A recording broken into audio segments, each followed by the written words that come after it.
Hello everyone, welcome to Corporate Governance course with me, Maria Grace Herlina from Management Department, BINUS Business School.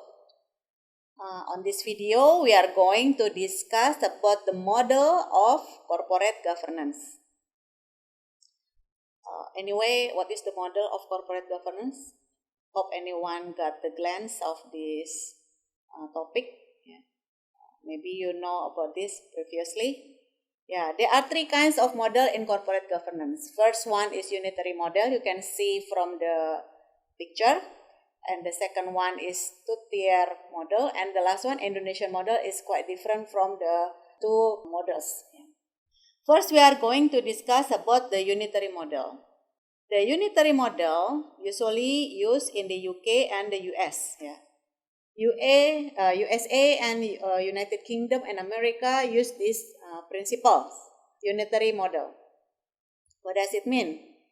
If you can see from the picture, you can see there are three parts here: annual general meeting, and then board of directors, and then management. I have mentioned it previously that corporate governance symbolized with the circle, and management symbolized by the triangle. You can see from the pictures that a part of the triangle insert to the circle. You see? It means that the top management is a part of the board of directors. You can see only the peak of the triangle insert the circle, not the whole triangle insert to the circle. It has meaning here. It means that this model often referred to a comply or explain approach to corporate governance. Self-regulation is the underlying theme on this approach. Good corporate governance practice determine board responsibilities. It means that the board is not only make sure the business run properly, but also make sure that the plans, the leading, the controlling, and the organizing run properly, because a part of the member is a part of management team. Compliance is voluntary, with the extinctions being the exposure of corporate governance failings to the market and ultimately delisting from the stock exchange. Consequently, this model is often referred to the compile and explain approach to the corporate governance. Like I mentioned it previously, that this model applied in UK and USA. Okay, now we see the second model, two-tier model. You see, annual general meeting, as usual, we have the same. And then on the corporate governance side, we have supervisory board. And the triangle symbols, you can see, it is the management board.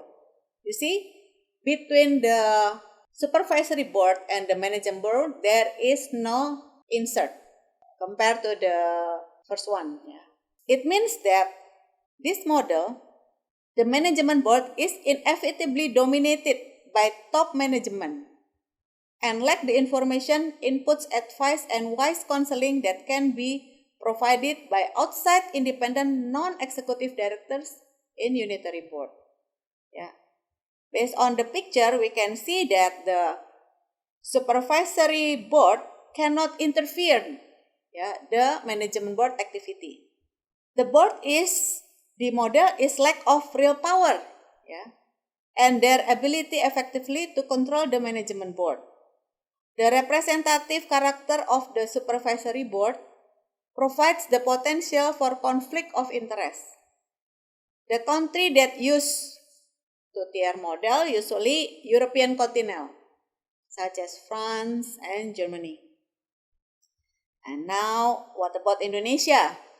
You see from the symbol, the same annual general meetings, board of commissioners, and board of directors. You see the picture is different because the board of commissioner and the board of directors at the same level. They are collaborations.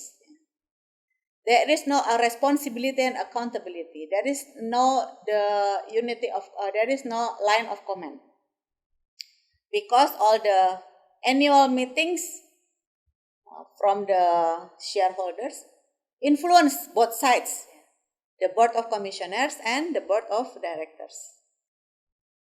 The two-tier model play on the principle-based approach. The difference of two-tier model is the supervisory board or the commissioners, the board of commissioners, parallel with the management board. Yeah, that's Indonesian. They collaborated. Yeah. We have some critics about Indonesian models because first, the critics is taken from the scholar.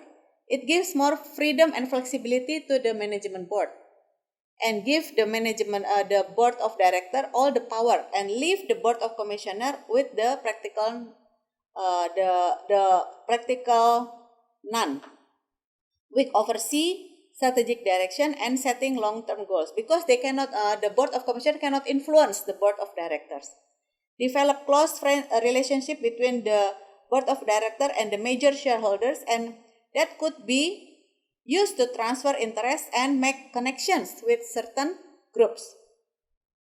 The job description and responsibility of board of commissioner are vague, and the opportunity for the board directors to control the board of commissioners.